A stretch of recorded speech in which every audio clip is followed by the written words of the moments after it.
आज हम लोग सस्टेनेबल डेवलपमेंट का क्वेश्चन करेंगे। कह रहा विच of the following is nodal institution for implementation of sustainable development goals in India. Sustainable development goals को कौन सा अथॉरिटी जो है वह यहाँ पर इम्प्लीमेंट करने का रोल में है, तो वह कौन है? नीति आयोग। नीति आयोग कब बना था बालक? 1 जनवरी 2016, 1 जनवरी 2015 है। और नीति आयोग का चेयरमैन कौन है? नरेंद्र मोदी। और नीति आयोग का सीईओ भी कौन है? सुमन बेरी। और चीफ एग्जीक्यूटिव ऑफिस सीईओ हो गया। और नीति आयोग का वाइस चेयरमैन कौन है अभी? बिल्कुल, वेरी गुड, शाबाश। चेंज हो गया था एक्चुअली, इसीलिए मैं पूछ रहा था। शाबाश, गुड गोइंग। सुब्रमण्यम के पहले कौन था? अय्यर। हाँ हाँ, राजीव कुमार।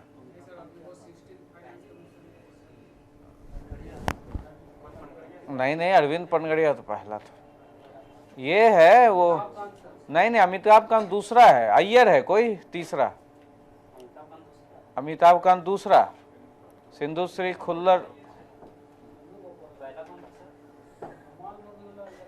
क्या देखना ना, नोट्स में पढ़ा है, यूनिट 2 मिला है कि नहीं? वहां देखो, अपलोड है। अभी जो है SBR सुब्रमण्यम है। ठीक, चलिए, तो यह नीति आयोग का भी फैक्ट क्लियर हो गया। यह भी इंपॉर्टेंट है, बहुत इंपॉर्टेंट है। इनफैक्ट जो बदलता है वो पूछता है करंट पॉइंट ऑफ व्यू से। और फिनांस कमीशन का कौन है जी चेयरमैन? अभी 15th फिनांस कमीशन का कौन था? NK सिंह। 16th का अरविंद पनगड़िया।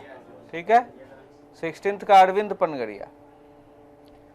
चलिए, बहुत बढ़िया, यहां पर निकल गया। आप सस्टेनेबल डेवलपमेंट गोल्स में कितना गोल है जी टोटल? 17 गोल है। ठीक है, छठा गोल का नाम बताइए। अरे वाह, क्या बात है, वेरी गुड। इस बार तो लगता है सारा रिजल्ट ले जाएगा रामाकृष्ण वाला। क्या, वेरी गुड। ऐसे ही बोलते जाइए आप लोग फटाफट। अब इंडिया का रैंक पूछ रहा है 2016 में सस्टेनेबल, तो ये तो पुराना क्वेश्चन हो गया। 2016 में सतत विकास में इंडिया का रैंक कितना था, यह सब कुछ क्वेश्चन आता है। अभी 2023 का तो तुम देख ही लिया होगा भरत। 2023 में कौन स्टेट सबसे टॉप पर है, कौन परफॉर्मर रैंक में है, इंडिया का रैंक क्या है, ये सब बहुत ही इंपॉर्टेंट क्वेश्चन है। ठीक है, तो ये सब देख लीजिएगा, डिटेल में कुछ दिया हुआ है। ये तो वो कहानी है 2016 की, जब इंडिया का रैंक था 110वां। और वो 7th एडिशन रिपोर्ट 2022 का भी डाटा दिया हुआ है। हो सकता है कि जैसे कि एक लड़का बोल रहा था कि जेपीएससी 2 साल पहले क्वेश्चन बना लिया है, तो 2022 वाला ही पूछेगा फिर। तो 2022 का जो रैंक था वो है 60.32 रैंक के साथ 121वां। और अभी हाल में 112 रैंक आ गया है 2023 में। ठीक है, तो 112 रैंक भी आप लोग याद रखिएगा, सस्टेनेबल डेवलपमेंट में भारत का रैंक। और तीसरा है, according to report released by NITI Aayog in December 2019 on sustainable development goals India index. ये है report sustainable development goals India index 2019-20। Uttar Pradesh is grouped under which of the following. तो उत्तर प्रदेश जो है वो परफॉर्मर रहा है। इसमें अभी नया क्वेश्चन में कुछ कुछ मैंने ऐड कर दिया है इसमें। अभी केरला इज द हाईएस्ट, वो कुछ नहीं है। 2023 में केरला जो है वो कौन से रैंक पर है? सबसे टॉप पर। तो ये किस में है? Sustainable development index rank. ठीक है, केरला जो है 23 में सबसे ऊपर है। उसके बाद है, which one of the following city was not among the top 3 position in the sustainable development goal. Urban index and dashboard 2021-22 cleared by NITI Aayog. Coimbatore, Chandigarh, Indore, Shimla. ये जो है इसमें इंदौर पे सबका नजर रहता है, सब लोग इंदौर को सोचते हैं कि नहीं ये तो होगा ही, लेकिन इसमें इंदौर ही पीछे रह गया था, इसमें शिमला था एक्चुअली। तो इस तरह का जो भी हाल का रिपोर्ट है वो आपसे पूछेगा, तो करंट में हमेशा नजर रखना है। सस्टेनेबल डेवलपमेंट 2023 का आंकड़ा मैंने दे दिया है। लेकिन ये तो कुछ पब्लिश ही अभी नहीं हुआ है, तो इसका मेरे पास कोई करंट का डाटा नहीं। तो उस समय शिमला था पहले पे, Coimbatore, Chandigarh, Indore was not among top 10 positions in this index. Indore जो था वो कहीं भी 10 में से भी अपना स्थान नहीं बना सका था। विच of the following sustainable development goal will target water availability, ये तो बता ही दिए, सस्टेनेबल डेवलपमेंट 6। उसके बाद है 17 गोल है यूनाइटेड नेशन का, which have to be realised by the year 2030। 30 तक हमें 17 विकास लक्ष्यों को पूरा करना है। Among these goals, SD6 clean water and sanitation aims to ensure availability and sustainable management of water and sanitation for all by the year 2030। अच्छा, वो तो इसका एक्सप्लेनेशन ही था, ठीक है। Who has propounded the concept of limit to growth, ये बताइए। limit to growth ये क्लब ऑफ रोम के बारे में कहा गया है। क्या है भाई limit to growth? एक थ्योरी दिया क्लब ऑफ रोम, ये कुछ इंटेलेक्चुअल्स, कुछ इकोनॉमिस्ट का ग्रुप है क्लब ऑफ रोम, जिसने एक थ्योरी दी कि when we use all our resources, तो हमारा जो ग्रोथ है, इकोनॉमिक ग्रोथ, वो क्या हो जाएगा, रुक जाएगा। क्या आप भी इसको मानते हैं? हमारी समृद्धि रुक जाएगी, हमारा जो रिसोर्सेस है, स्क्रैच रिसोर्सेस, वो जब खत्म हो जाएगा तो हमारी समृद्धि रुक जाएगी। मानते हैं?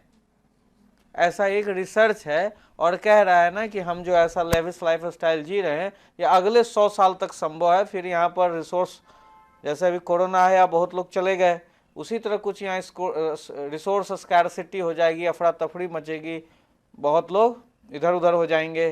तो ऐसा एक अनुमान है। तो वही है लिमिट टू ग्रोथ, कि we will finish our scratch resources and we can enjoy these facilities till another 100 years.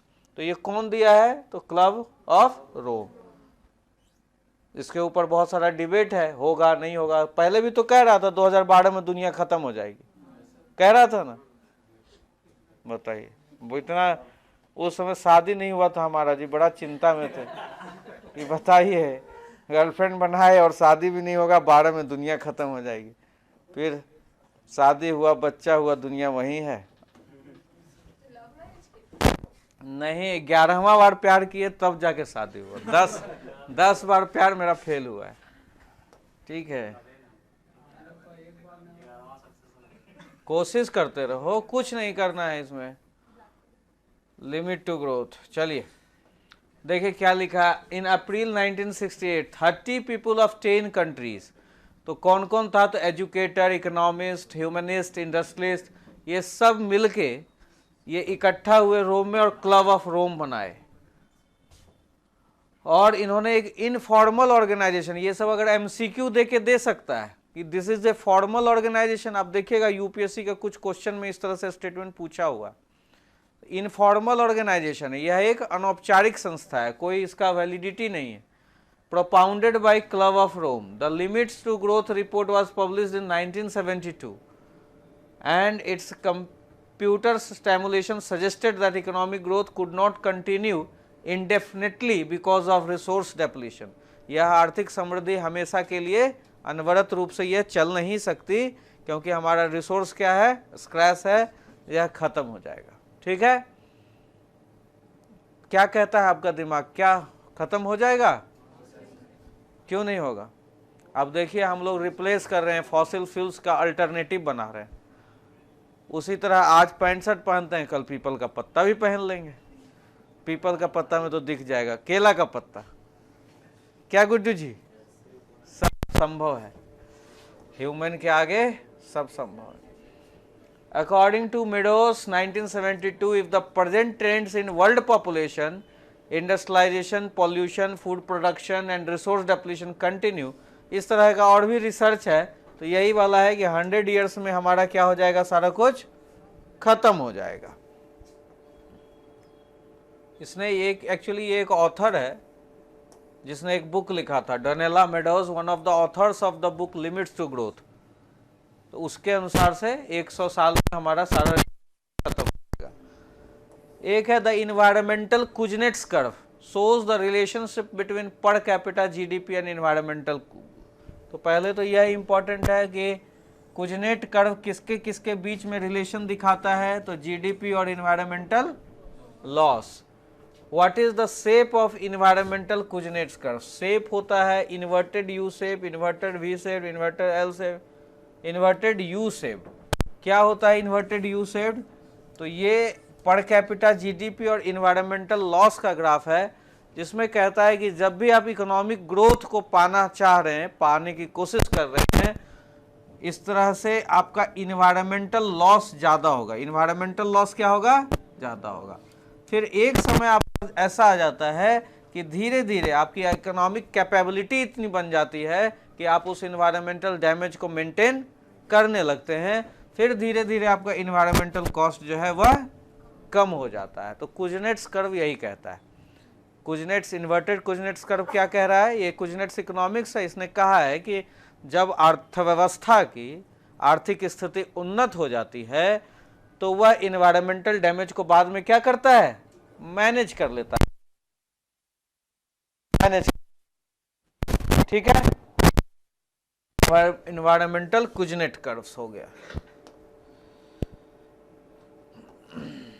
देखिए क्या लिखा है? The environmental Kuznets curve shows the relationship between per capita and environmental degradation. This curve suggests that economic development initially leads to deterioration of the environment. पहले जब समृद्धि होगी तो environment क्या होगा? But after a certain level of economic growth, society begins to improve the relationship with the environment. लेकिन जब हम कुछ अच्छी समृद्धि पा लेते हैं तो जो हमारा सोसाइटी है, समाज है, वो environment के साथ बेहतर और होता है. It is inverted U-shaped curve which form in the solution is economic growth, जो कि यह सजेस्ट करता है कि हमारा जो पर्पस है वह आर्थिक समृद्धि होगा. Given below are two statement, one assertion and दूसरा रीजनिंग है. Sustainable development is important for well being human society. सही स्टेटमेंट है. सस्टेनेबल डेवलपमेंट सतत विकास क्या करता है? मानव समाज का भला करने के लिए, कि हमारा फ्यूचरिस्टिक जनरेशन के लिए हमारे रिसोर्सेज जो हम लोग यूज कर रहे हैं. लाइट वाइट तो जला दो, बंद किए हुए है, अंधेरे में लग रहा है कि सिनेमा हॉल में बैठा हुआ. जला दो, उठ के शुभम जला दो तो बालक.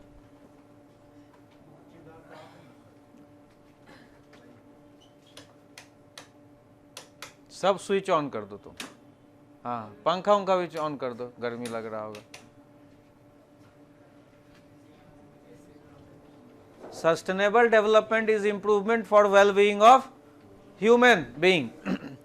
सतत विकास अल्टीमेटली मानव समाज के भले के लिए किया जा रहा है, कि जो रिसोर्सेस हम आज यूज कर रहे हैं वो हमारे फ्यूचर जनरेशन के लिए भी अवेलेबल रहे. तो ठीक है भाई, ये सही स्टेटमेंट है. रीजन में क्या है? Sustainable development is a kind of development that meets the need of the present without compromising the ability of the future generation to meet their own needs. तो ये डिफिनीशन है, यह भी सही है. इसका मतलब ए और आर दोनों सही है. अब कह रहा है कि इसका ये कारण है या नहीं. तो sustainable development is important for well being of human society because sustainable development is a kind of development that meets the need of the present. हाँ सही है. ये देखो, एक स्टेटमेंट को मिलाने के लिए, भाव समझने के लिए ऐसा आप एक्सरसाइज कर सकते हो. आप इस सेंटेंस को साथ में पढ़ो, आपको लगेगा कि नहीं ये इसका कारण है. Sustainable development is for welfare of human. क्योंकि सस्टेनेबल डेवलपमेंट क्या है कि अभी हमारा जो जिस तरह से हम यूज कर रहे हैं, हमको फ्यूचर जनरेशन के लिए भी बचाना है. तो अल्टीमेटली इससे ह्यूमन सोसाइटी का क्या होगा? भला होगा. तो असर्शन और रीजनिंग को कभी कभी समझने के लिए ये दो लाइन एक साथ पढ़ने से कुछ भाव समझ में आ जाता है. अगर ये सही है और ये भी सही है तो दोनों को साथ में पढ़ो तो थोड़ा सा भाव से यह हो जाता है कि ये सही है और यह इसका करेक्ट एक्सप्लेनेशन है. तो ऑप्शन में देखो क्या दिया है, answer A. Both A and R true and R is the correct explanation of A. चलिए यह भी ठीक हो गया.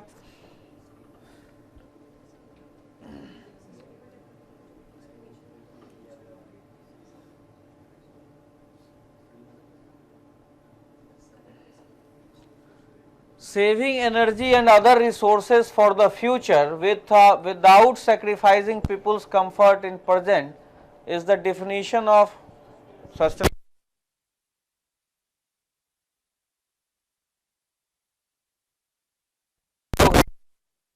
वो हमारे रहे तो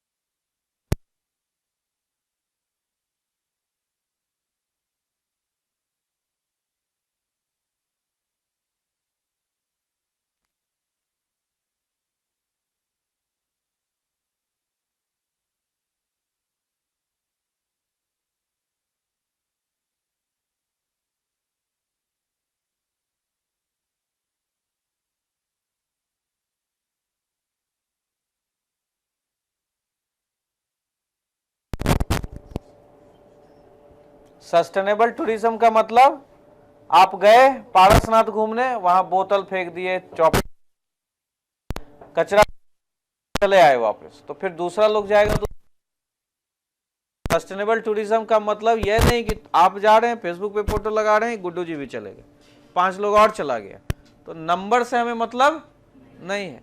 टूरिज्म ऐसा कि जिससे हमारा इन्वायरमेंटल भी मैनेजमेंट वहाँ का सही हो, इसीलिए सी स्टेटमेंट हमारा सही है कि टूरिज्म भी बढ़े, साफ सफाई इन्वायरमेंट का भी ध्यान हम लोगों को रखना चाहिए, वह होगा सस्टेनेबल टूरिज्म। नहीं तो नंबर बढ़ा दीजिए, स्केल टूरिज्म कर दीजिए,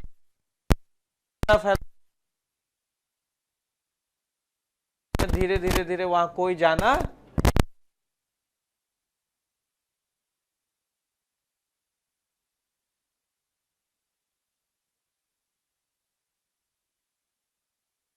The main objective of sustainable tourism is to manage tourism and environment while maintaining cultural integrity and ecological processes. The task force of blue economy for the sustainable development is collaboration between India and which country? Economy तो कहते हैं blue.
के लिए उसका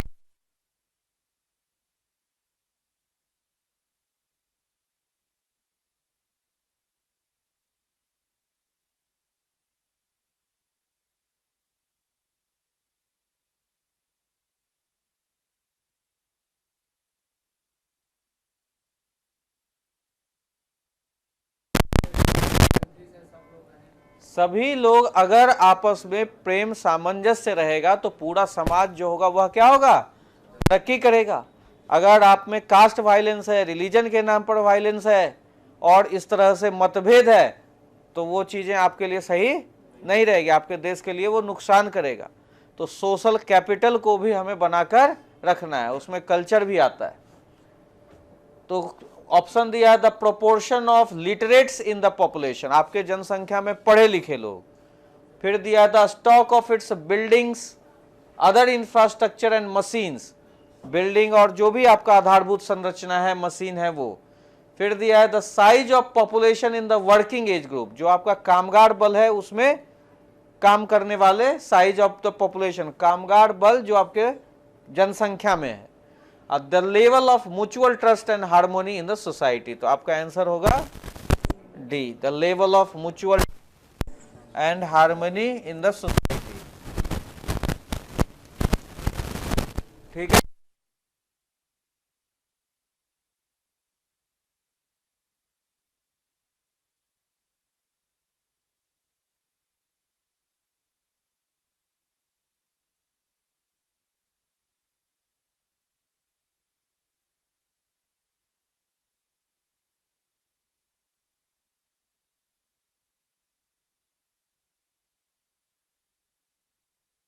population क्या है, dependent population पर जनसंख्या,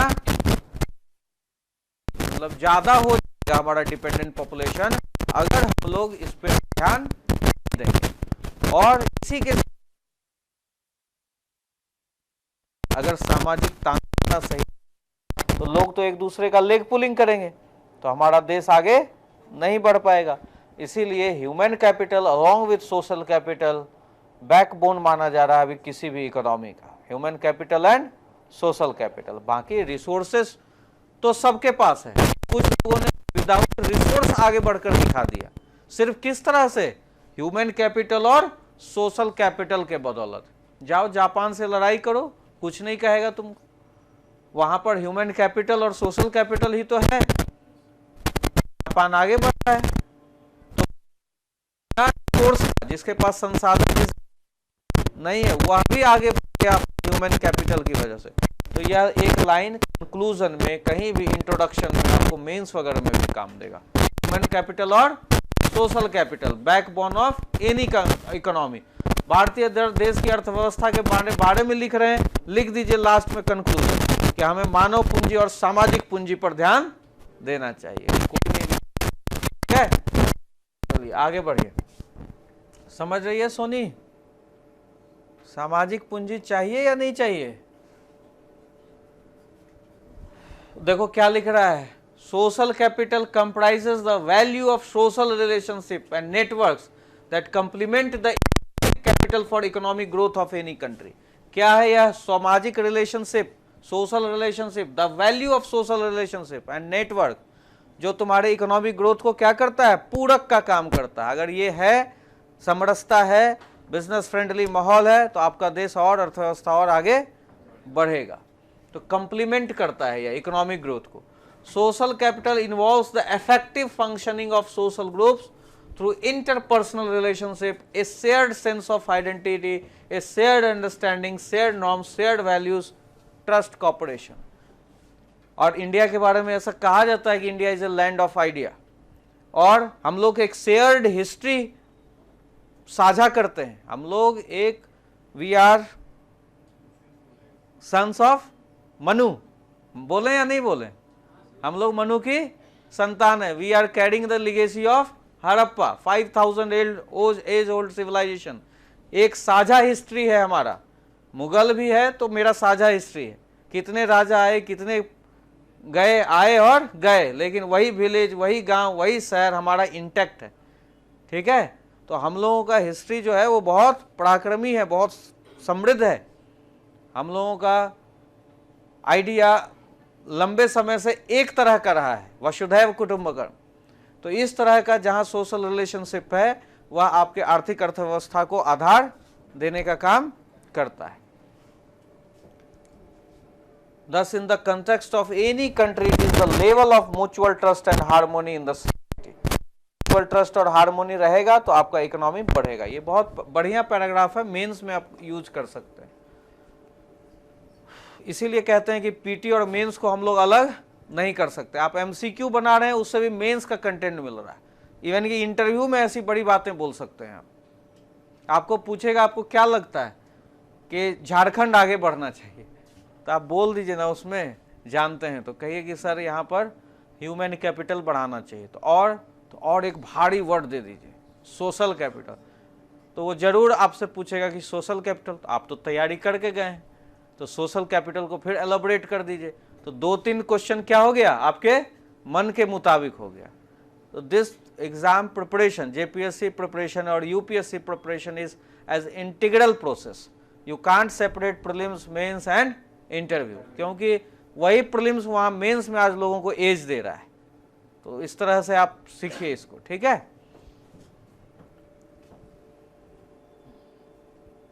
मुझे कभी कभी बहुत ताजुब होता है जब पढ़ा लिखा लड़का, जैसे बढ़िया लड़का, तुम नहीं, तुम्हारे जैसे और भी पढ़े लिखे लोग हैं,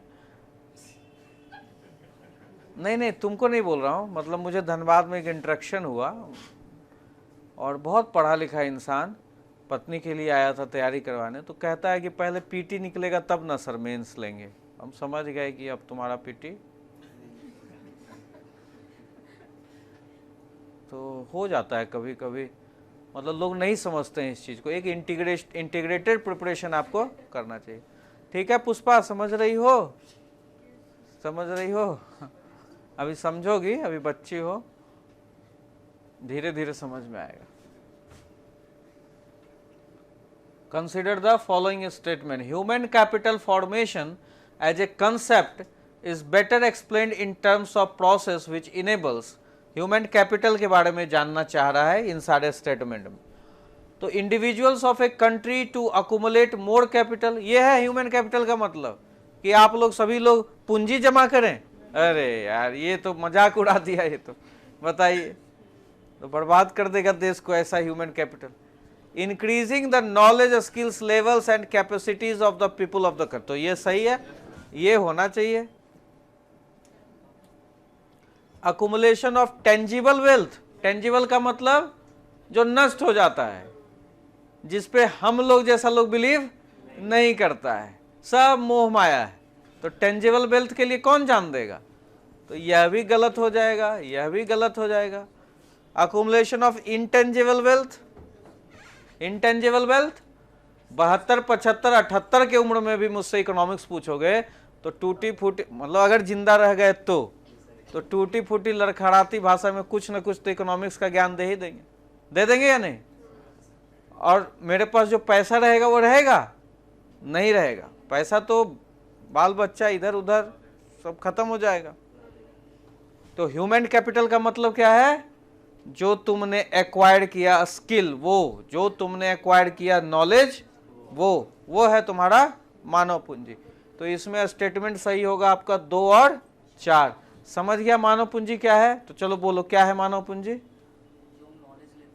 हाँ, और जो हम कौशल लेते हैं, जैसे मोबाइल बनाना सीख लिए, घड़ी बनाना सीख लिए, बाकी बाइक बनाना सीख लिए, इकोनॉमिक्स पढ़ाना सीख लिए, सीए का काम सीख लिए, ये सब क्या है, मानव पूंजी। चलिए ठीक है।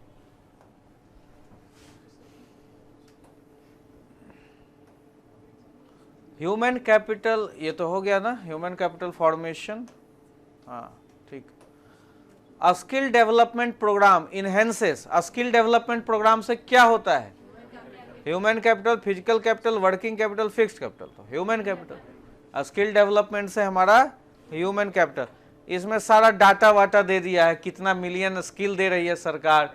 तो हम लोग 15 मिलियन स्किल हम लोगों को देना चाहिए, सरकार अभी 12 मिलियन दे रही है, देने का सोच रही है, और सही मायने में सरकार 4 मिलियन ही स्किल दे रही थी। यही सब लिखा हुआ है।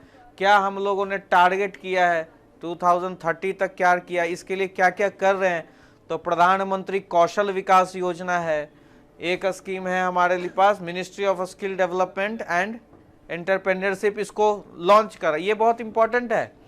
प्रधानमंत्री कौशल विकास योजना अंडर विच मिनिस्ट्री, प्रधानमंत्री कौशल विकास योजना is the flagship scheme of, इस तरह से क्वेश्चन पूछता है जी। मिड डे मील कौन सा मंत्रालय चलाता है, या चाइल्ड और महिला विकास मंत्रालय, सोच लो। मानव संसाधन, mid day meal, mid day meal किस मंत्रालय में है, देखो विमेन एंड चाइल्ड डेवलपमेंट होगा। देखो सर्च करो जल्दी से, सो रही है बैठी है हाथ बाय हाथ रख के, चलो जल्दी सर्च करो।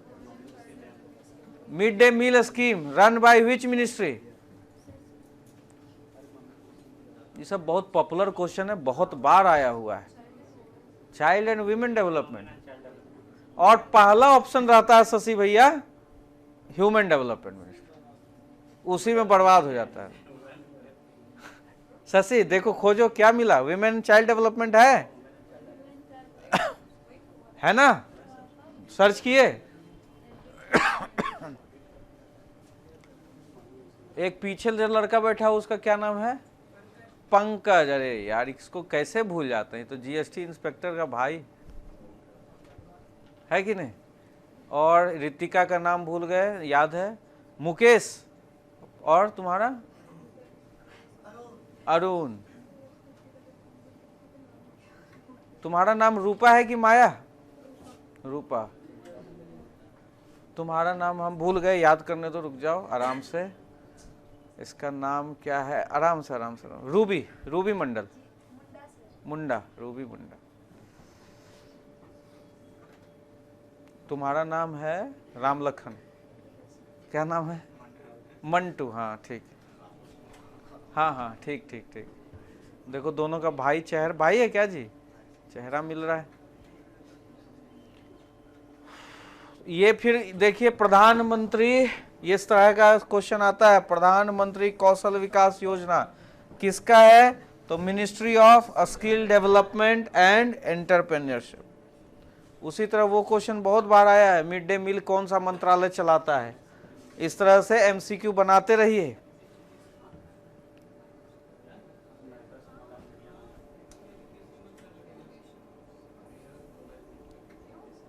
Which one of the following will not have a direct impact on human capital formation?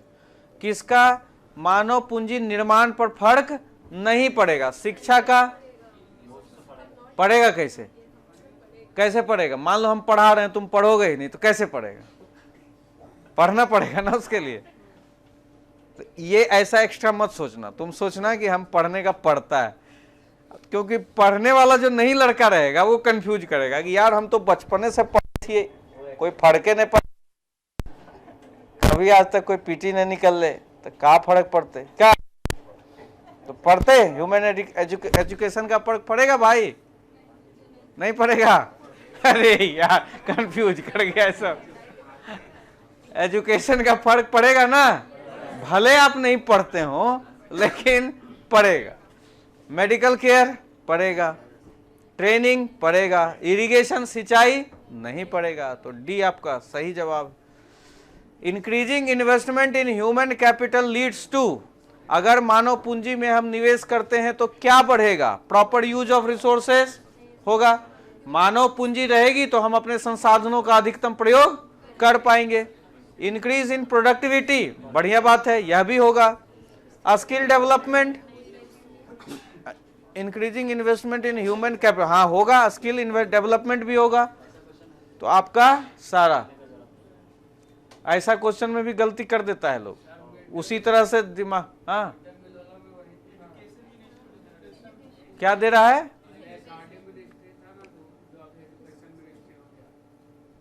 तो सर्च करो, इसीलिए तो हम बोले तुम लोग को सर्च करने। तुम सुचिता, क्या नाम है तुम्हारा? Supriya. Mid day meal skill वैसे women and child development ministry का ही होता है।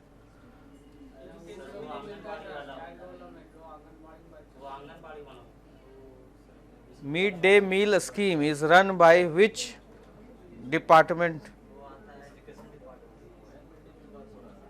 हाँ तो देख लीजिए, लिख लीजिए, department of school education and literacy. अरे ये तो झारखंड का आ गया यार आजकल। अच्छा तो ये बदल गया इसका मतलब। हाँ तो डिपार्टमेंट ऑफ स्कूल एजुकेशन, बहुत इंपॉर्टेंट क्वेश्चन है ये। मिड डे मील कौन रेगुलेट करता है? तो देखो सर्च, तुम लोग इतना नालायक है, पता है ये सर्च करने में इसीलिए बोले क्योंकि हमें भी पीछे से कहीं से हिंट मिल रहा है कि इसमें कुछ बदलाव हुआ है, लेकिन हमें याद नहीं था और हम बोल रहे हैं सर्च करने। और ये शुभम और ये सुचिता, पंखा है नहीं तो तुम दोनों को हम अभी लटकाते। आंगनवाड़ी सर्विसेज जो देती हैं वो है ministry of women and child ठीक है, तो हम वो तो नहीं पूछे ना आपसे। मिड डे मील स्कीम तो स्कूल में दिया जाता है, जो चावल अंडा। Increasing investment in human capital leads to all of the above. चलिए आगे चलते हैं, ठीक है, समझ में आ रहा है। विच of the following country has topped in the human capital, तो 2020 का पूछा है, 2023 में सिंगापुर किया है, और यहां भी तो सी ही है, सिंगापुर ही है। इंडियाज रैंक इन, देखो नया भी दे दिए हैं, India's rank in the world bank human capital index 2023 में 116 है, 195 कंट्री में। सिंगापुर इसमें भी 23 में भी टॉप किया है और 20 में भी टॉप किया है। आंसर सी ही है आपका, ठीक है। ये वाला आपके लिए इंपॉर्टेंट हो गया, डाटा क्वेश्चन पुराना पूछा। अंजलि ऐसे तुम मत देखो, समझो, कोई बहुत बड़ा चीज तो पढ़ा नहीं रहे हैं, रैंक बढ़ा रहे हैं कि ह्यूमन डेवलपमेंट इंडेक्स में इंडिया का कितना रैंक है, 23 में। तो India's rank in world banks human capital index 116, 195 country में से, और इसमें टॉप कौन किया है, सिंगापुर। क्वेश्चन पूछ रहा था 20 का, 20 में भी सिंगापुर ही टॉप किया हुआ था। रैंक पूछ देगा तो बोलेंगे 116, भारत का रैंक बोलेंगे 116, टॉप कौन किया है, Singapore. Inclusive growth would necessitate, inclusive growth क्या क्या चीजों को शुरू करता है, क्या क्या इंक्लूसिव ग्रोथ से चीजें आगे आती हैं, बढ़ती हैं। Development of infrastructure facilities, revival of agriculture, क्या इंफ्रास्ट्रक्चर बढ़ता है।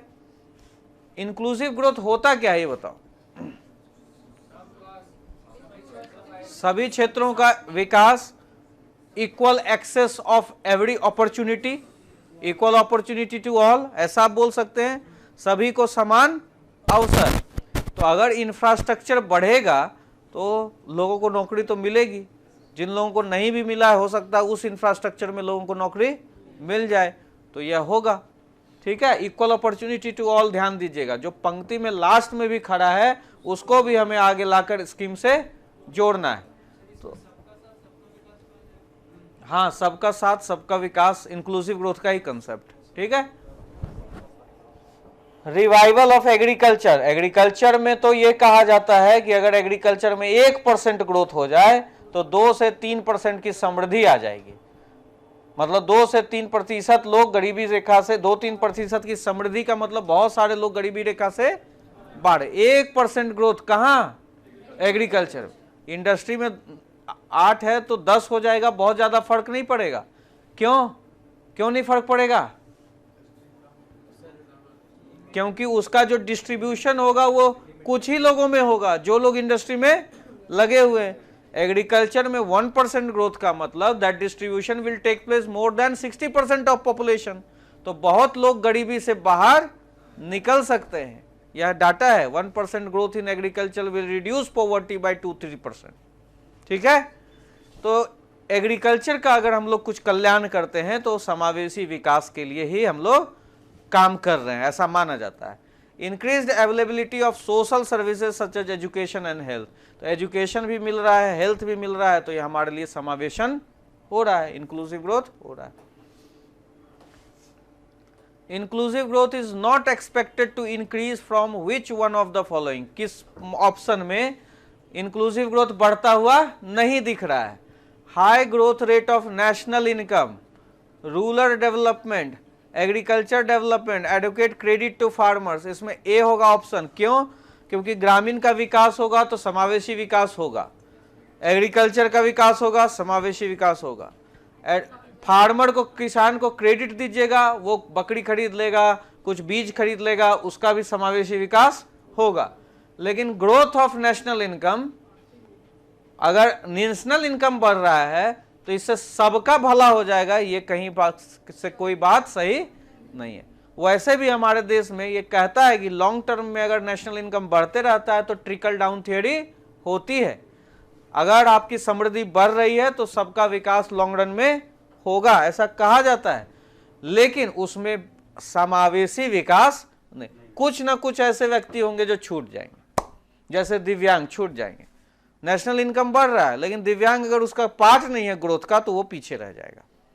कुछ बूढ़े, कुछ लाचार, कुछ विधवा पीछे रह जाएंगे। तो इंक्लूसिव ग्रोथ का मतलब सभी को लेकर चलना। तो राष्ट्रीय आय बढ़ने से सबका समावेशी विकास हो जाएगा, ये संभव नहीं है। इसलिए ए, और ऐसा है कि हम इसको तो खींच के पहुंचा दें समावेशी विकास तक, हम इसको भी प्रूव कर दें कि इससे समावेशी विकास होगा, लेकिन एक्चुअली ऑप्शन में मोस्ट एप्रोप्रिएट मारा जाता है। हम अभी भी ये कह रहे हैं कि नेशनल इनकम से भी समावेशी विकास संभव है, लेकिन मोस्ट एप्रोप्रिएट ऑप्शन इन चारों में से कौन होगा? यहां पर नेशनल इनकम से बहुत ज्यादा उम्मीद नहीं की जा सकती। क्लियर है? चलिए आगे। Which of the following can be said to be essentially the parts of inclusive? कौन कौन सा इसमें से ऑप्शन है जो इंक्लूसिव ग्रोथ का पार्ट है? Permitting the non banking financial companies to do banking, जो नॉन बैंकिंग फाइनेंशियल कंपनी है उनको बैंकिंग करने के लिए छोड़ दिया जाए, ये इंक्लूसिव ग्रोथ है। इसमें क्यों नहीं है? यह भी है, लेकिन मोस्ट अप्रोप्रिएट आएगा तो ये नहीं होगा। नॉन बैंकिंग फाइनेंशियल कंपनीज को बैंकिंग करने दे रहे हैं तो किसी न किसी का तो खाता खोलेगा, किसी न किसी का तो मदद करेगा, तो समावेशी विकास में मदद करेगा वो। लेकिन उससे जो नीचे वाला ऑप्शन है, establishing effective district planning committee in all district, आप जिला लेवल पर कमेटी बना रहे हैं डेवलपमेंट के लिए, तो वो ऑब्वियस है वो मास को भला करने का पूरा कोशिश करेगा। Increasing the government spending on public health, public health पर खर्च होगा तो समावेशी विकास होगा। कोई कोई तो कहने के लिए यहां भी कह सकते हैं कि भाई डिस्ट्रिक्ट प्लानिंग कमेटी बना दिए, नहीं काम करेगा तो कैसे होगा समावेशी विकास? हमने खर्चा कर दिया पैसा हेल्थ पर और करप्शन हो गया तो नहीं होगा समावेशी विकास। तो इसीलिए मोस्ट अप्रोप्रिएट अगर चुनना कहेगा तो फिर हमारा ये होगा, लेकिन इसमें आपको ऑप्शन दिया हुआ है तो देखते हैं अभी क्या होगा। Strengthening the mid day meal scheme, mid day meal scheme से भी इंक्लूसिव ग्रोथ होगा। कुछ ना कुछ बच्चा जो खाना नहीं खा रहा है, इनरोलमेंट नहीं करवा रहा है, भूखे है तो काम पे चला जा रहा है, तो मिड डे मील आएगा तो उसको इंक्लूसिव ग्रोथ कह सकते हैं। अब देखिए इसमें कहा है सिर्फ 1 और 2, 1 और 2 कह रहा है, जिसमें हमको 3 पे तो पूरा यकीन है कि 3 से तो होगा ही होगा। 3 से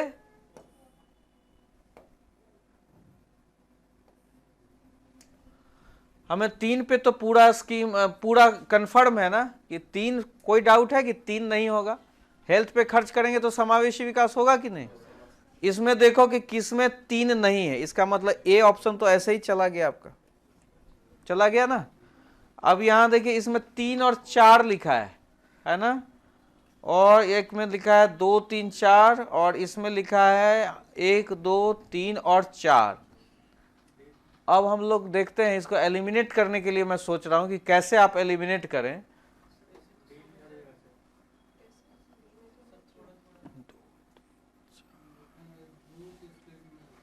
establishing effective district planning committee in all district, increasing government spending on public health, strengthening the mid day meal scheme.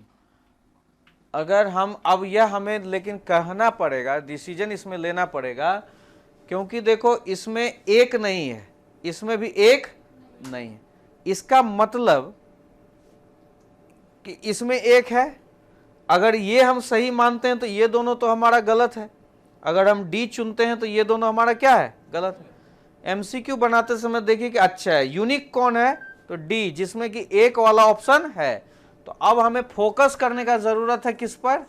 इस पर। इसको 2 बार पढ़ते हैं कि इसमें क्या सच्चाई है। तो permitting the non banking financial company to do banking, यार यह भी तो लग रहा है इंक्लूसिव ग्रोथ। अगर हम डी मार देते हैं 1 2 3 4, यह भी हमारा ऑप्शन जो है इंक्लूसिव ग्रोथ के लिए अगर हम सोचते हैं तो सही हो जाएगा। लेकिन यूपीएससी क्या सही मानता है, या आपका प्रश्न या जो एग्जाम है वो क्या सही मानता है, वो मैटर करता है। ऐसे ऑप्शन में आप देखिए कि और अप्रोप्रिएट होने की कोशिश कीजिए। इसमें 3 और 4 कह रहा है, इसका मतलब इसमें 2 नहीं है। 3 और 4 वाले में क्या है? 2 ऑप्शन नहीं है। अब हम 2 पे फोकस करेंगे। यार डिस्ट्रिक्ट प्लानिंग कमेटी बनता किस लिए है? गांव के लेवल की योजनाओं को बहाल करने के लिए। तो यार 2 को हम मना नहीं कर सकते। इसका मतलब कि ये वाला भी ऑप्शन आप काट दीजिए। अब आपका प्रोबेबिलिटी इसमें सी और डी में आपको चुनना है कि हम 2 3 4 चुने या 1 2 3 4 चुने। इसमें ज्यादातर बच्चा डी मार देगा, ज्यादातर बच्चा डी मार देगा, लेकिन कह रहा है permitting the non banking financial companies to do banking. अब यहां पर थोड़ा सा दिमाग लगाइए कि देश में इतना बैंकिंग संस्था है, माइक्रो फाइनेंस इंस्टीट्यूशन है, नाबार्ड है, आरआरबी है, तो नॉन बैंकिंग फाइनेंशियल संस्था इसमें आके क्या बड़ा कर ले? क्यों? क्योंकि नॉन बैंकिंग फाइनेंशियल इंस्टीट्यूशन जो होता है वो इंफ्रास्ट्रक्चर इन्वेस्टमेंट में बहुत ज्यादा संपत्ति लगाता है, वो गांव के लोगों का भला करने के लिए लोन देगा, ये उम्मीद आप मत करिए। अगर आप नहीं भी जानते हैं कि नॉन बैंकिंग फाइनेंशियल कंपनी कैसे काम करता है, तो लास्ट में इस तरह से एलिमिनेट करके भी आप पहुंच सकते हैं। Non banking financial companies permitted to do banking, तो भाई बैंकिंग वो करेगा भी तो वो बहुत ज्यादा गांव के लोगों का भला नहीं कर पाएगा, इसलिए एक ऑप्शन को हम छोड़ देते हैं, क्योंकि यहां पर ये नॉन बैंकिंग फाइनेंशियल कंपनी है, देश भर में पूरा बैंकिंग का जाल बिछा हुआ है, वो तो काम कर ही रहा है। तो नॉन बैंकिंग के आने से, नॉन बैंकिंग फाइनेंशियल इंस्टीट्यूशन को बेसिकली इसीलिए लाया जा रहा है कि वो बड़े इंफ्रास्ट्रक्चर कंपनियों में पैसे निवेश कर सके, पैसों को मोबिलाइज करे और बड़ा इंफ्रास्ट्रक्चर का काम कर सके। नॉन बैंकिंग फाइनेंशियल जो कंपनी होती है ना, वो जमा लेती है लेकिन उधार नहीं देती है, तो आपको जब उधारी नहीं देगी तो गरीब का भला कैसे होगा? वो क्या करती है? बड़े बड़े जमा लेती है और बड़े बड़े इंफ्रास्ट्रक्चर कंपनियों में लगाती है। तो अगर ये चीज जानते हैं तब तो तुरंत एक ऑप्शन हम खत्म कर देंगे, लेकिन अगर कोई प्लेन नॉलेज वाला व्यक्ति है तो वो शुरू से लेकर अंत तक इसमें कंफ्यूज रह सकता है, लेकिन फिर भी छोटा छोटा दिमाग लगाते लगाते आप एक को एलिमिनेट कर सकते हैं। ठीक है, चलिए आगे बढ़ते हैं। Which of the following can add in furthering the government's objective of inclusive growth? निम्नलिखित में से कौन कौन इंक्लूसिव ग्रोथ को बढ़ा सकता है भारत सरकार? प्रमोटिंग सेल्फ हेल्प ग्रुप्स कर सकता है, promoting micro small and medium enterprises ये भी कर सकता है, राइट टू एजुकेशन ये भी कर सकता है, तो इसमें सभी होगा, 1 2 और 3। A new chapter on sustainable development and climate change was first introduced in the economic survey 2011-12। ये पहली बार 2011-12 में सस्टेनेबल डेवलपमेंट और क्लाइमेट चेंज का चैप्टर ऐड किया गया था। ठीक है, ये क्वेश्चन अभी भी इंपॉर्टेंट है क्योंकि उस समय नया कुछ हुआ था। For the first time A chapter on sustainable development and climate change was introduced. ये आपका सस्टेनेबल डेवलपमेंट का MCQ पूरा हो गया, ये भी हम आज शेयर कर देंगे, आप लोग इसको एक बार फिर से पलट लीजिएगा। ठीक है, तो अभी हम लोग basic features of Indian economy कर रहे हैं, जिसमें 3 चीज हमने कर लिया। नेशनल इनकम में क्वेश्चन ज्यादा है, प्लीज उसको प्रैक्टिस कर लीजिएगा, कल से हम लोग इसको और आगे बढ़ाएंगे। ठीक।